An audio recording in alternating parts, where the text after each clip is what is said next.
What's up YouTube, cardfight vanguard, and today I'm doing a deck review on my new Oracle Think Tanks Generation Break build, I'm going to call it. Really it's susanoo, but I'm going to go over it anyway. So the starter is Imperial Shine Guard Hahaki, I think I'm saying it right, I hope I'm saying it right. Count Generation Break 1, countable blast 1, stick them in the soul, look at top 2 cards off your deck, put one to hand, put the other to the bottom of the deck. So really he's a +1 hand-wise, and you can stack the bottom of your deck for triggers. Kinda like Tsukuyomi, but Tsukuyomi does it better.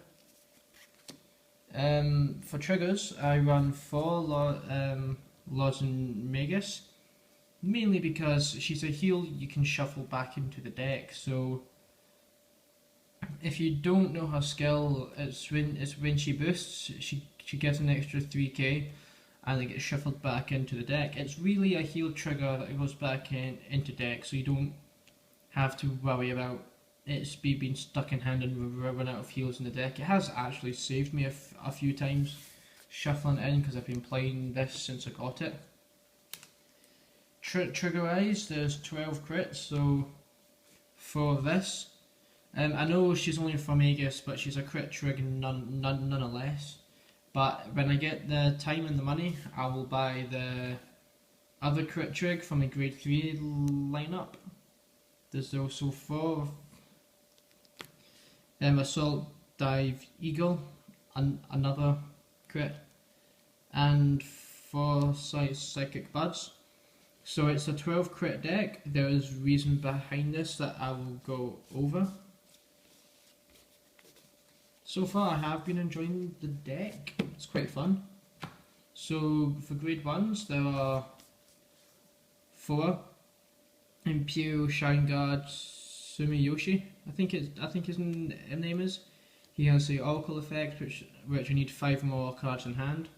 Soul Blast 1, when he supports a grade 3 or greater susanoo in its name, this guy becomes a 10k boost effectively, but due to the heart skill or effect, your strides will be susanoo anyway, so it's 36k attack, which really pushes your opponent a wee bit, because instead of like guarding for 33, they'll be guarding for 36, which is that extra 5k more. There are 4 perfect guards. The damage unflipping ones, I've never actually ran unflipping perfect guards before, mainly because I could never get a playset of them, and I wish I was joking.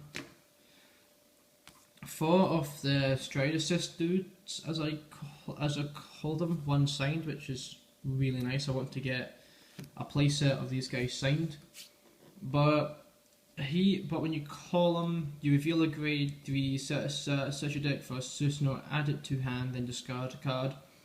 And when you use this guy for straight, he becomes a grade 3. And last of the grade 2s are 2 Tankman mode Morningstar. So you choose a grade 1 or greater card from your hand, reveal it to your opponents, put it on top of your deck. Shuffle the deck through, then you soul charge one, then on flipper damage.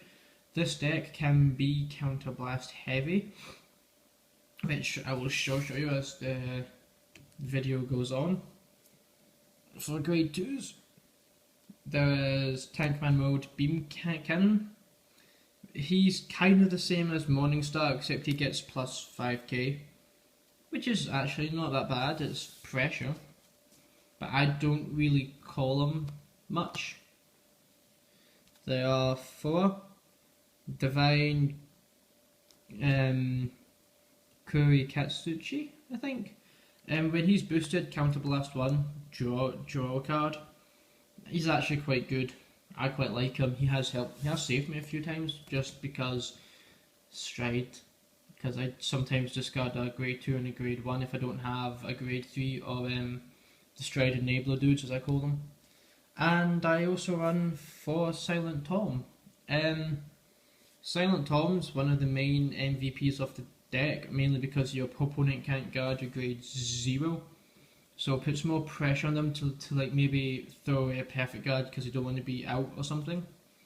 Quite good. The only issue is he's 8k base, but I do have a way around this, which I'll show you soon. Grade 3 rise, I run 4 flip Conway, I think his name is. He's got the oracle skill as well. And when he hits a vanguard, I can look at the top 2 cards of my deck and add one to hand. The other goes to the bottom. So he's on hit, so he's pressure on the opponent. And 4 of the main grade 3 Supreme Heavenly Battle Dainty Susanoo. His effect is Generation Break 2. If there's 4 more cards in my hand, he gets 5k and a crit. So that is more pressure as well. During your turn, he will be 16k base with a crit. And his other skill is Counterblast 1. During the turn that a G unit strides on top of him, I can pay the cost. If I do, look at top 2 cards, add one, put the rest to the bottom of the deck. I really like Susanoo. I've had my eye on him for a wee while, but I'm glad I got this deck from trade. I'm going to go over the strides now and then go over combos. So stride wise, I run 2 Soaring and Specialist Beast Kieran or something. His skill is when he hits, look at top 2 cards, add one, put the other to the bottom. So again, I can add more cards. If people don't guard when I have Hierarchy and Susanoo, so what I'm trying to say is, if I stride, use Susanoo skill, add one, use Hierarchy skill, add one. If this guy hits, add one. So in one turn I'll be adding 6 cards. That's if they don't guard. Fingers crossed. It's happened to me a few times when I was playing this on Saturday. I mean, I still have my spike bros, but I was playing this all day.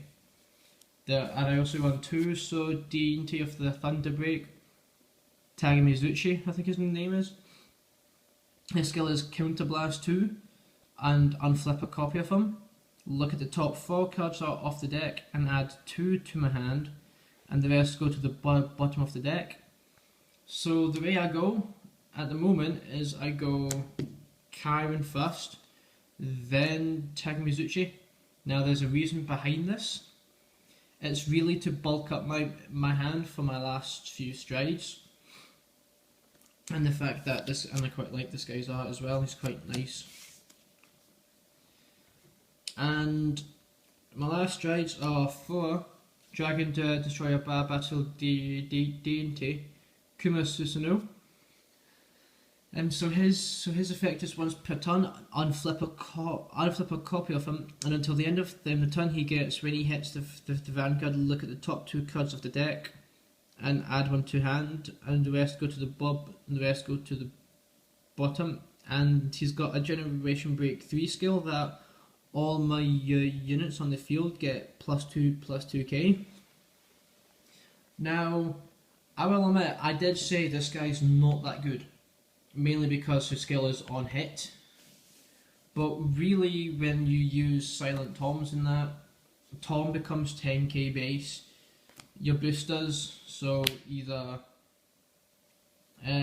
Sumiyoshi, Morningstar, or Kumo,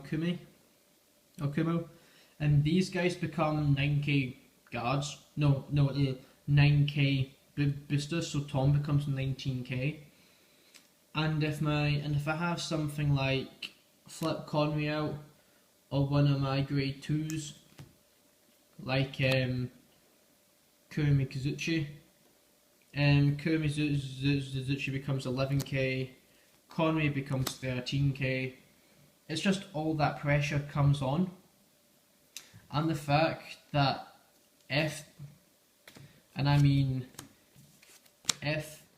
Suzumiyoshi is boosting the vanguard, he actually becomes a 12k booster, which puts on a lot of pressure on your opponents in the late game, mainly because they'll have quite a few triggers in hand, and Silent Tom just ignores them. So yeah, I did say to myself in the beginning that Kuma Susanoo is not that great, but he's actually better than I thought. Because during the end game, I just stride into him, and the Toms are getting plus 2k with decent boosts and that. So the combos of the deck are mainly just drawing away. Like if I have enough counterblasts for striding on top of Susanoo, it's counterblast 3, add 3, which is why Morningstar is useful, and the perfect guards. Maybe I might buff Morningstar to maybe 3, but he's been working fine at 2 if I'm honest. The deck's been really good. So yeah, counterblast 3, add 3, then triple drive check. That's plus 6 cards for discarding 1 for stride, maybe more. I mean, yeah, sure, counterblast use a lot, but the only counterblasts in the deck are Susanoo, Tagmizuchi, Kurokitsuchi, and the starter. These are the only guys that really counterblast, I believe. I mean, yeah, sure, I do. It is a lot of counterblast just for drawing, but I sit behind a wall while I wait for my opponents to just break through. Oh, sorry about that. It's a really good deck. I would like to try and track down these guys as SP, just because it's pretty. I know Susanoo's got a secret, but that's expensive and I don't have the money for secret. But hope you enjoyed this video, and we'll see you soon.